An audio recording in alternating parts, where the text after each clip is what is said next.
Welcome to Spider-Verse Minute, the tri-weekly podcast where we watch Spider-Man Into the Spider-Verse 1 minute at a time.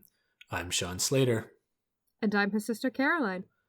And today we're watching Minute 101, which begins with Miles practicing his hammer throw and ending a minute later with an anvil clink.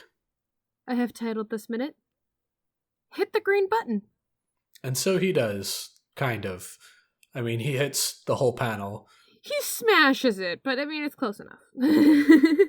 Yeah, speaking of smashing the panel real quick, let's start off with that, and then we can go back to the hammer throw.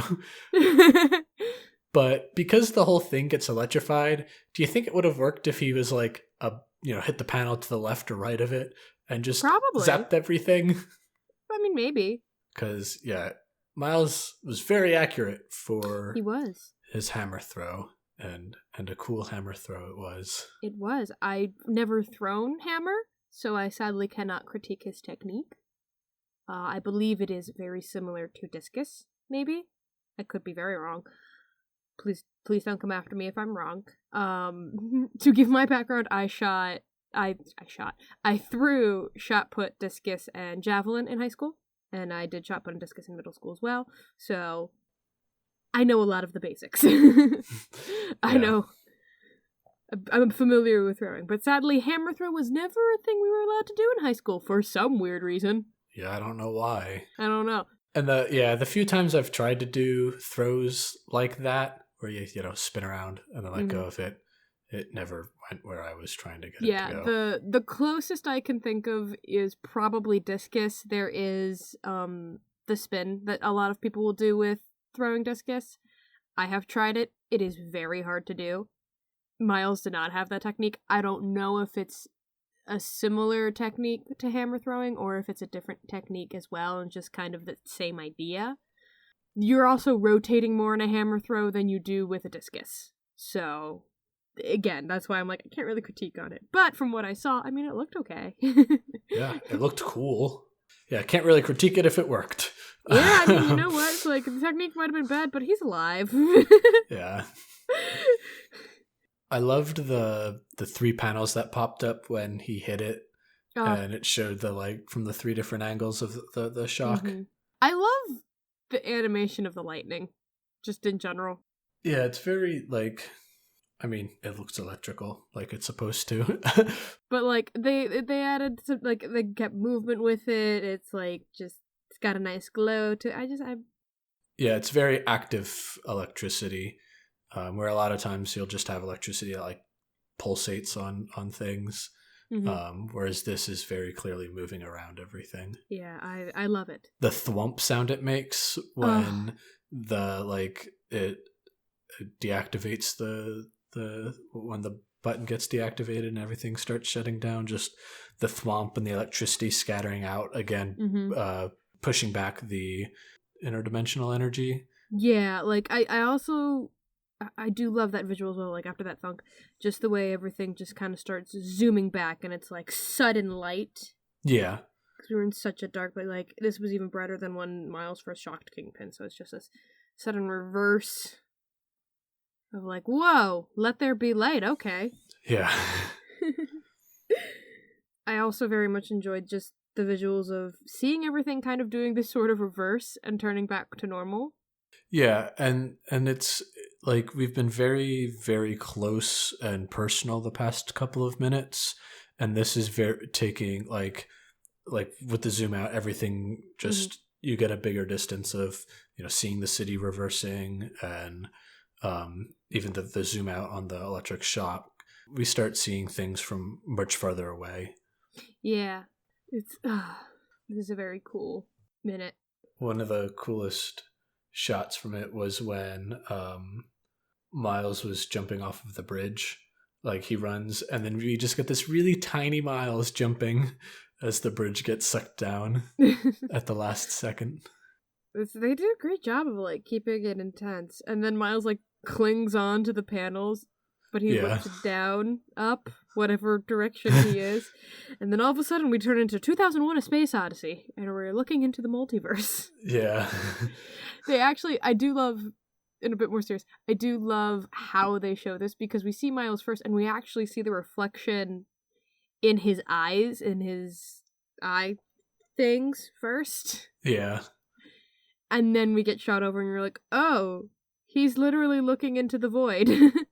Yeah. And it just goes like, it feels like it almost goes on for just a bit too long. Like, it's like, how long can they drag this out? It's like, oh my gosh. Go through, and it's neat because they go through everyone's, like, you can't necessarily distinguish which universe is which is, but No. it goes through the 6 colors and 6 universes that everybody is at, or like all of the characters, the spider characters from the movie, like each of their universes.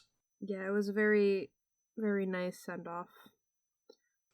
The next note I have that I have to bring up, I don't know if you caught this, but we switch over to seeing Jeff trying not to get sucked into the portal as well. And at one point, I didn't catch down the exact time this happened, but I'd have to go back and rewatch this. He actually gets hit by one of the balls.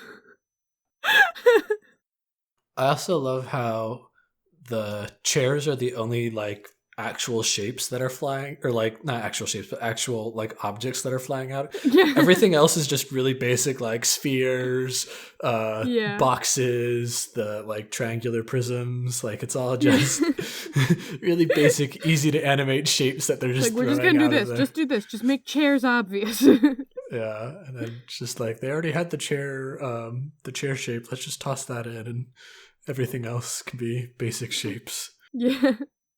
I like the music mix during this as well, because it's got the triumphant like heroic music that plays, the kind of more traditional like heroes music, and then the like, I guess kind of the baseline sort of backing track to it that's layered underneath is has a lot more of that like R&B hip hop beats that like Miles's music was, that are backing it up, and it's sort of that merging of the two.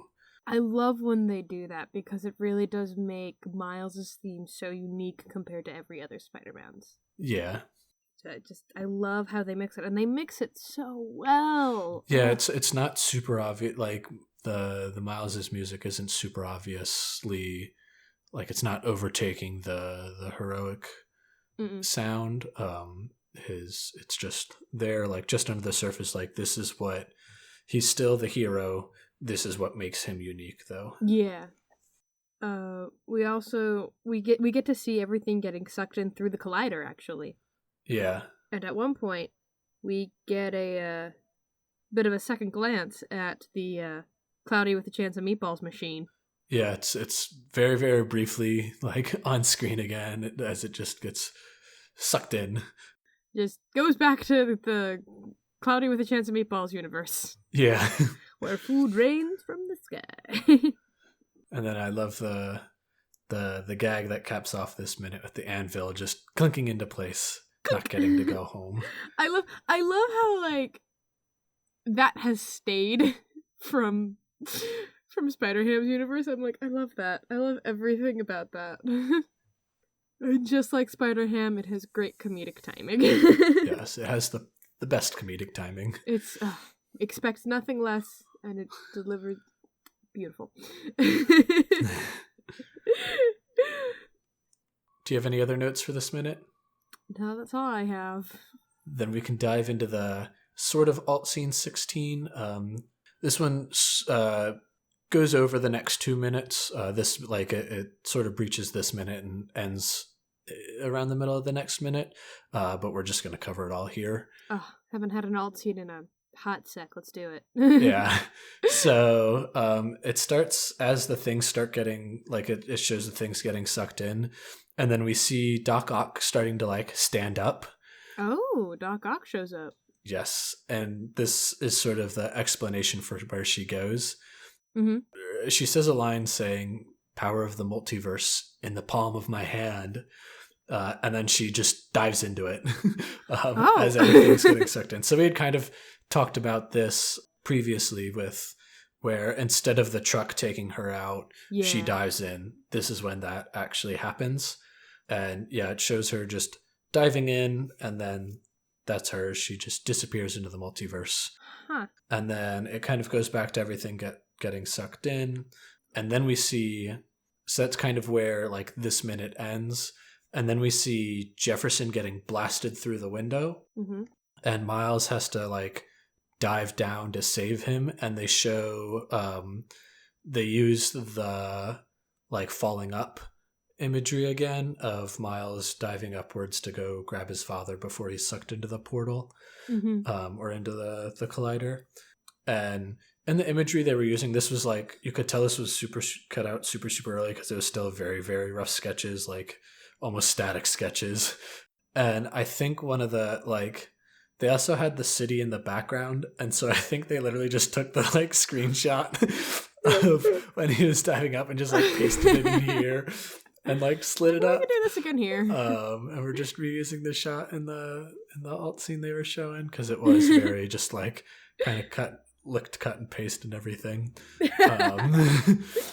And then yeah, he saves him and just like webs him up in a building, like I guess webs the room back up so that it's all safe and he doesn't fall out again. And then it cuts to the empty the empty spiderweb. Yeah, spiderweb hanging from the ceiling, and then continues on with like the middle of the next minute. I'm kind of glad they took that out.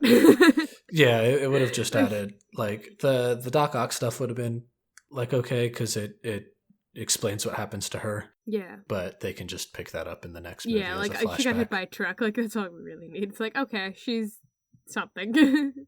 Yeah, it leaves it a little bit more open ended with her yeah. having her get hit by the truck. Where this one, like they kind of almost write themselves into a corner. Like, well, she's in the multiverse, so if we use, I mean, that's again, pretty open ended again. You just have her pop out of the multiverse. Yeah, but it's also like, somewhere. how'd she get back without the collider and all this stuff? That's just as easy of an explanation. I feel like I can hand wave that really easily. That's just me. I think it's a little more like you have to put more thoughts. Like, well, what did she see in there? Blah blah blah blah blah. Like this and all of this other things. It's like, well, she was in the multiverse. How long was she there for? Where it's like she got hit by a truck. Much easier. And I'm glad they didn't reuse the falling imagery. Well, I don't think that would have been final. That was just the temporary placeholder stuff. But or do you just mean the like motif of the falling up? I'm glad they didn't use it again, because I think it's such a, as cool of a visual as it is. I think if it was used more than once, I don't know if it. I mean, this would have been the perfect time to bring it back. True, very true. I think it's maybe because I don't like the idea of. I just don't like that idea there. I think because it's so well done in the minute, like when it was done, that to try to do it again, and because it feels like it's pretty close to it, that might be it. That it feels like it would almost be a little too soon. They're like 20 minutes apart. I don't know. It feels like that one's so fresh in my mind that to have it again and be like, I feel like we just covered that. Why are we seeing it again? Does that make sense? Am I making sense? Yeah, I disagree. But yeah, that was all I had for the alt scene.